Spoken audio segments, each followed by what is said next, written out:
shahararren jarumin mawaƙi wato Hamisu Breaker Ɗorayi. Na tabbata da cewa idan kana ƙaunar wannan shahararren mawaƙi mai suna Hamisu Breaker Ɗorayi, za ka daure ka danna subscribe sannan kuma ka danna alamar ƙararrawar sanarwa domin samun ingantattun shirye-shiryen mu akai-akai da zarar mun ɗora ba tare da ɓata lokaci ba.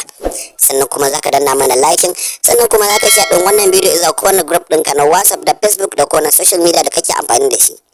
Domin samun je daga nan cikakken sabon aikin wannan shahararren mawaƙi mai suna Hamisu Breaker Ɗorayi, wanda yake rera shi a cikin studio halin yanzu haka ba tare da bata lokaci ba. Kafin waƙar da fita aka biyo mu a cikin wannan bidiyo namu na mai albarka domin samun ji daga nan wannan bidiyo da muka je muka tattaki har zuwa studio muka bi wannan mawaƙi muka ɗauko muku shi.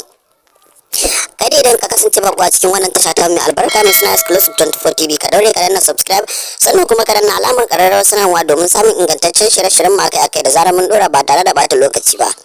Idan kuma ka haɗe a cikin wannan tasha ta mai albarka mai suna Exclusive 24 TV, ka daure kai mana liking, kai share da wannan bidiyo za kowane group ɗinka na WhatsApp da Facebook da kuma kowane social media da kake amfani da shi akan wayarka. Sannan kuma ka biyo mu a cikin bidiyon daga farkon shi har zuwa ƙarshen sa domin samun ji daga nan me ke dauke da shi, domin kuma samun ji daga nan wannan cikakken bidiyo na wannan shahararren mawaƙi mai suna Hamisu Breaker Ɗorayi, wanda ake fitar da wannan waka mai suna Soyayya ta wannan sabuwar shekara mai suna 2022, wadda ta kasance ita ce jigo album ɗin wannan sabuwar shekara mai suna 2022.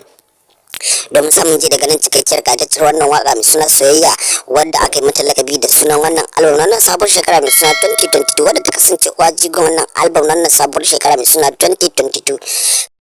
Ka daure ka biyo mu a cikin wannan bidiyo namu mai albarka, sannan kuma ka daure ka biyo mu a cikin wannan tasha ta mai albarka domin samun ci gaba da kasancewa tare da mu a koda yaushe a kowane lokaci da kuma samun ji daga nan cikakkun ayyukan mu. Ka daure ka danna subscribe sannan kuma ka danna alamar ƙararrawar sanarwa domin samun ingantattun shirye-shiryen mu akai-akai da zarar mun dora ba tare da bata lokaci ba. Sannan kuma ka daure kai mana liking, kai sha kai comment akan kowane bidiyo da ka samu akan wannan tasha mai albarka mai suna Exclusive 24 TV. Kai dai kawai ka ci gaba da kasancewa tare da mu, ka ci gaba da kasancewa tare da mu akan wannan bidiyo namu mai albarka cikin wannan tasha ta mai albarka mai suna Exclusive 24 TV domin samun ci gaba da ganin wannan bidiyo mai albarka na wannan shahararren mawaƙi mai suna Hamisu Breaker Ɗorayi da muka wallafa muku akan wannan tasha ta mai albarka mai suna Exclusive 24 TV akan wannan tasha ta mu a yau.